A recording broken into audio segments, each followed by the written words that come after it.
A very warm welcome to the Property Developers and Investors podcast. It's Nigel Greene here from the Echo Academy. I am absolutely delighted today to have Ryan Pepperdine with me. Good morning, Ryan. Morning, Nigel. How are you doing? Very good, thank you. Very good. Thanks for inviting me over. Oh, no, you're very, very welcome. I think for the benefit of the listeners, would you mind introducing yourself and maybe just giving a bit of your background? Sure, no problem. So, my name's Ryan Pepperdine. I'm a IT person, really. I've spent 15 plus years in global IT businesses. I've worked at HP and at Dell. I've done lots of different roles and different projects, but I'm really now working in sales mainly. I'm married. My wife, Dee, and I, we live in Worcester. I've got 3 girls. One of them is already at university, and we're working the other 2 towards that goal as well. So that's what's going on right now. In property, I've just been in property for 15 plus years as well. Really, started in buy-to-lets, and then progressed into refurbs and sort of walked into sort of commercial strategies and things like that. So that's really my kind of background and where I am. Brilliant. What made you choose property as your vehicle to wealth and success? Couple of things. I mean, obviously being part of a large IT business, global, spent a lot of time traveling, and I sort of got to a point in my life where I wanted to be more local, wanted to be more connected to the kind of local area, really. I've always liked property. I like architecture. I like regeneration projects. I like the old building being reworked, sort of into a modern building. And then being, absolutely fit for purpose and getting another go around that whole building. So that's kind of interests me, walking around cities, seeing buildings, seeing opportunities. I love that, done that all over the world. So like to try and aspire towards sort of doing that at some point. That's they're the main reasons I would say. Sort of legacy as well. I think you can build something and build a business and then get it set up and hand it on as well, right? So that would be really cool to try and do that. And I think property as an asset class is quite unique in the fact you can drive to it, touch it, see it, show the family, and see the benefits of it, which is just absolutely fantastic, isn't it? Yeah, absolutely. Maybe if you wouldn't mind, just maybe tell us some of your key milestones and maybe achievements in your property journey thus far. Yeah, I mean, I think the first thing to say is it's a little bit early to be talking about achievements and milestones, right? It's not really my, I suppose, personality to be sort of talking about that at this stage. Having thought about it a little bit, I would say, we've set the SSAS up, Dee and I, we've had a great conversation about that. What do we want to do together? What does that mean for us? That was really, really good on a sort of personal, sort of private sort of basis. So we set that SSAS up and we're using it, learned to flex it and use that in the business. I think it's been great. So that's definitely something that we've achieved. It's not easy to get through, but you just keep chipping away and getting that sorted out. And I suppose just sort of getting some strategies under my belt, really talking to some people, starting to do some direct letters, things like that, reached out to some people in a different way, had some great results, met some fantastically interesting people, really open, really, happy to share, and just never thought I'd be on that journey in terms of, those conversations and being able to sit and have a coffee with somebody that's got 15, 20 plus years in architecture or 15 plus 20 years in the building trade, or a business, and just sort of sharing a few bits and tips and getting some advice. Even if you didn't get the site, or that site that you originally contacted them is way past and way gone, the relationship I think has been more than I expected. So that's been something I've really enjoyed, really. Absolutely. I think achievements in the world starts with actually the start. Just starting, because a lot of people don't. They think about it and they debate and discuss but never start. And I think that's a real credit to you. I also reflect on when we first met, a couple of years ago now, and your method of getting stock and opportunity and sourcing was the infamous pink envelopes, wasn't it? Yeah. That's right. Yeah. Pink, green, blue, yellow, any color really. Just doesn't Yeah, matter really. But yeah. yeah. Why did you choose that? What was the thinking behind that? I think again, you go on a bit of a journey. You gather information about direct marketing campaigns. I'd heard that people can get them printed off by some VA somewhere and do them all en masse. I just sort of wrote a very short letter, printed it out, bought some envelopes that were brightly coloured, and then hand wrote them, hand signed them, and then hand wrote the envelope. And I had a great response from those. I think if you see a bright yellow envelope on your doorstep, you're going to go, what the heck's that, right? You're going to open it. Now, whether you then take the next step and ring me up or contact me, even if I've had people just say, thanks, we're not interested, or we've got nothing going on. But generally, I've had a much better response. So it's fantastic. And it'll stand out amongst all the white and the brown ones, won't it? So yeah. There's probably like millions of coloured envelopes now floating through the Royal Mail system, but I don't know. That was great. I mean, it's probably the first time I ever heard about that as a strategy, and it was good to hear that it was very effective as well, which was superb. But setting up your SSAS as well, I mean, that is no mean feat. I think it's fair to say you have to go through a process. There's a lot of spotlights on you, isn't there, in terms of compliance and the ability to get through the HMRC approval process and those sort of things. So again, I think that's. And it should be hard, right? I mean, it's there's a tax break prior to, when you're sort of 18, 19, 20, you're paying money in, there is an opportunity with that. You don't really understand it at that stage. No. And then it's in that bubble. And so it shouldn't be just, easy to get at, right? So I don't have an issue with it. When I think about it now, it's a bit frustrating. It takes weeks and months and you're not really sure who you're dealing with.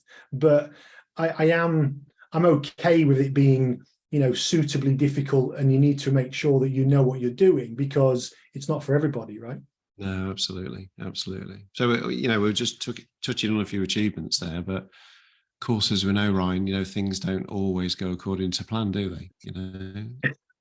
And just take us through an example, something you've encountered unexpectedly, and how you overcome that challenge. Yeah, I mean, I think I'm still getting through some of these challenges, right? So I wouldn't say I'm out of the woods yet at all, but I think some of the obvious ones is, I've had planning. I know people say be very careful with planning, and planning is a little bit of a risky item. What I've again realised in my relatively short tenure in doing this is that is completely outside of your control. We've put very good plans onto buildings. We've had very good architectures, good planning consultants. We've done everything right. The building has been there for 15 years and is falling down, is a drug den, burnt out wreck. But when the planning goes in, and then the planning team take a view in the council, in my particular case, they took a lot of comments on board. They didn't have any communication with us. It was kind of at the end of COVID, so I can understand it slightly. But instead of just picking up the phone, having the conversation, talking to us and saying, you might need to think about your design, you might want to think about this, they just didn't. They just closed the application. And so it was very frustrating to just be sort of in that machinery, paying all that money, and then getting a decision letter that says, we thank you for your communication and your openness, but under this circumstance, we've rejected it. Well, there wasn't any. So, and then you speak to them afterwards and they're very apologetic. They'll, oh yeah, we're sorry about that. We'll help you again. But it's just time, it's money and cost. And it is, and you would have thought, for the greater good, it would have been a lot easier for them to just pick the phone up, give you a few top tips, maybe areas that were standout issues for them, so that at least you would have then a chance to rectify and resubmit, rather than just, as you say, closing the application. And when you look at the planning system and the way that it's, again, just learning it, there are no rules.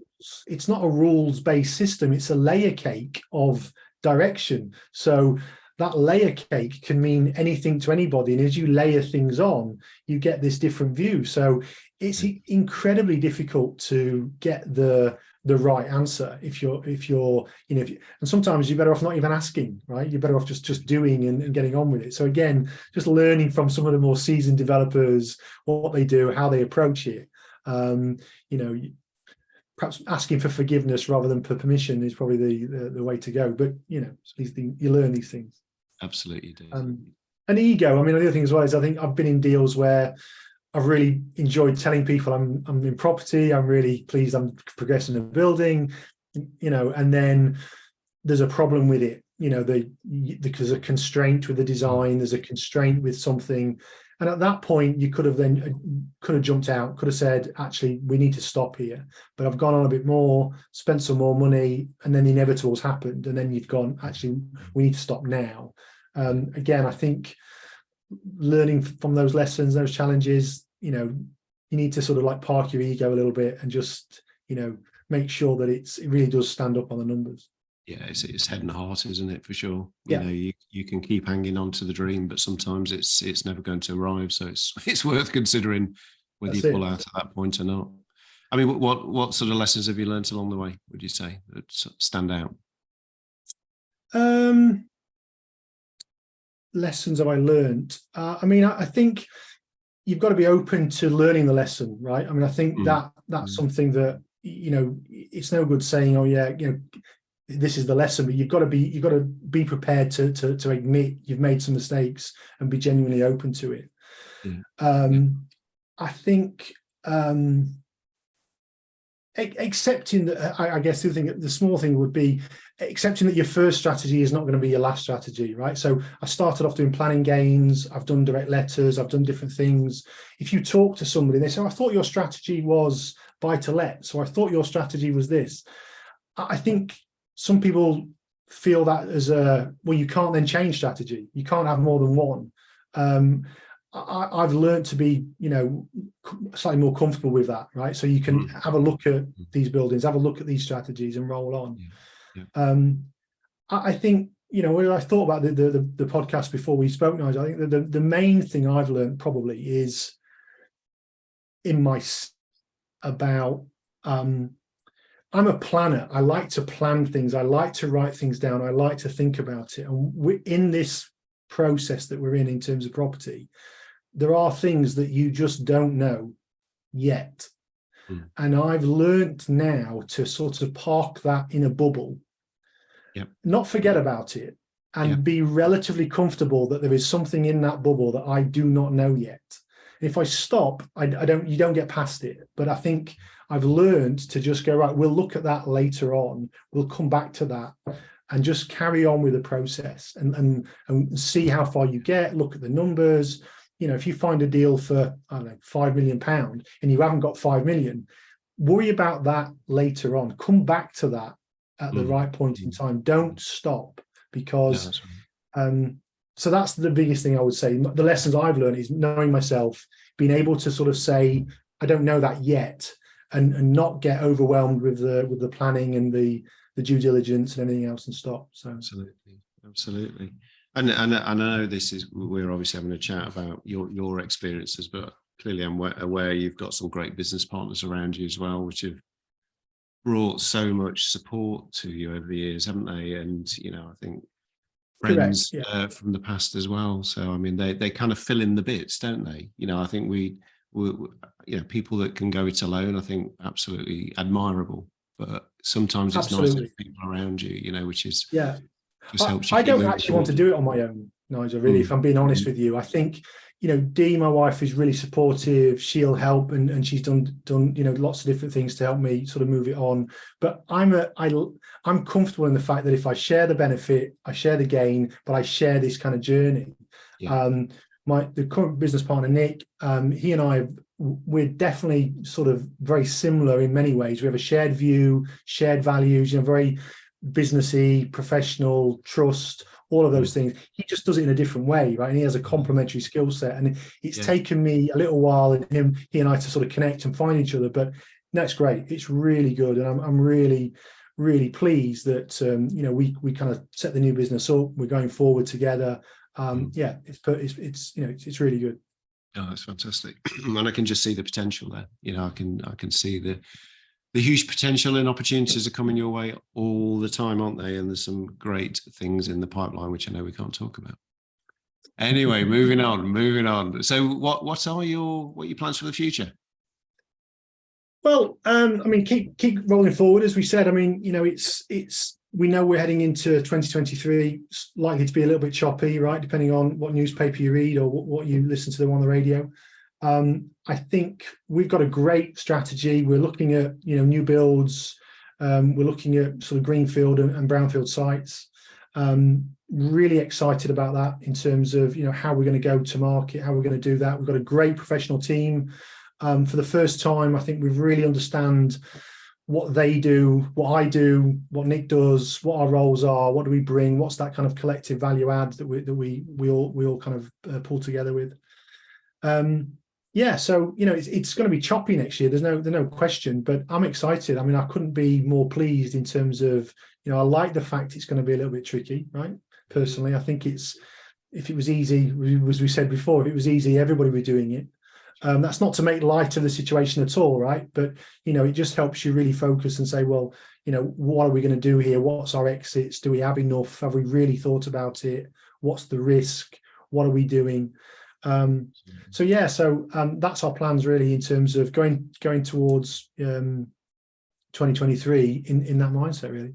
Absolutely, and I think some of the words you've said that are so wise, and to be thinking in adversity of all the different types of exits and what could come at you. I mean, the fact of the matter is, even in good times, you should be thinking that way, because you just never know when something's going to come at you. And I think to see the backdrop of what could be ahead and thinking in that way, I think that's just total strength, in terms of you and your business partners and looking forward into the future, which is just fantastic. So, well done.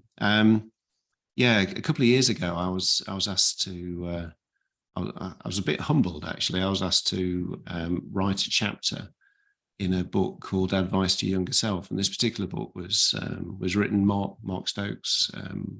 He steered the ship in terms of the book, and it was just absolutely amazing. I think for me personally, an ability to kind of summarize my life, in a chapter, and kind of use that to share that with my family as well. There was some things they didn't realize I'd done in the past, which was great, because the way I got them to engage with it, I got my daughters to proofread it, which they tore apart, I have to say, but we got there eventually. Yeah, which was brilliant. And it was a great thinking process, just thinking about you, what you've done, and if there was a moment where you could give some advice to your younger self, what would it be? And I pose that question to you. Yeah, it's a great question, right? I mean, it's one of these kind of questions that you probably answer at different times in different points of your life as well.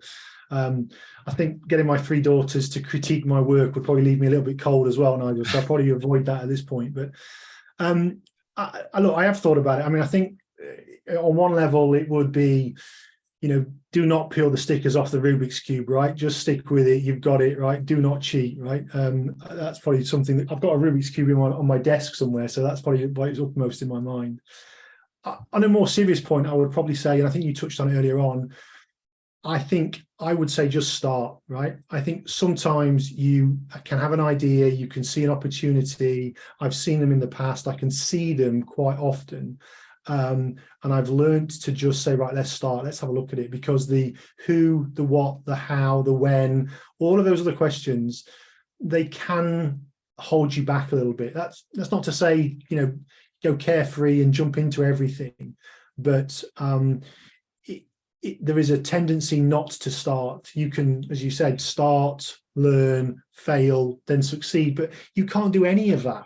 You can't do any of that unless you start. So that's what I would say to my younger self really is, don't stand there thinking about it. Don't sit there thinking about it. Don't write the paper about it. Don't, start, do it. That would be what I'd say. And, probably my current years, I suppose, I appreciate the fact that people do need to make mistakes, because I think it's the fastest way of learning, fastest way of getting up that learning tree. Don't make them twice, but certainly making a little bit of a faux pas here and there is okay. It's okay. Learn from it, and put it into your experience, and then, you know, ask the different questions on the next occasion. So I think that's Just really so right. I mean, some people are very lucky. They find a strategy, they just work it, and it works for them. Yeah. So far, a few of the things I've looked at, I've tried them. You know, they've been moderately successful. Sometimes they've failed, but then I think it's okay to just say, right, I looked at that. You know, I tried, you know, assisted sales. It was okay. We got out of there. We did planning gains or whatever. It's not for me, right? And it's okay to say that you've moved on to another strategy. You don't want to be held to account, and it's so yeah. Absolutely. It's fantastic, Ryan. I'm sure everybody listening is really, you know, engaged with what you're saying, and very wise words. It's wonderful to hear the story. So how can people follow you or get in touch? Ryan at Rebe Homes, REBE Homes. That's my email address.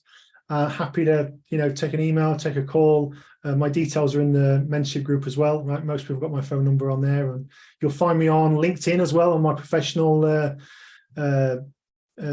profile as well, right? So there's a number of ways you can contact me and connect with me and reach out. Thank you, Ryan. Well, thank you very much again for joining me today. It's been an absolute delight, and it's been a pleasure working with you over the last couple of years as well, and helping you get to where you've got to. Yeah, and I would just say, look, you know, you and Mark, I think you've made a massive contribution to me and my family and kind of what we're doing. So I really, you know, genuinely appreciate it. It's great to be able to have the Q&A and the support and ask those questions. So you know, it's that's the difference, right? That's the X factor. So I really appreciate it. Thank you. Thank you, Ryan. Appreciate that. You've been listening to the Property Developers and Investors podcast. It's Nigel Greene with Ryan Pepperdine, and hope you have a good day.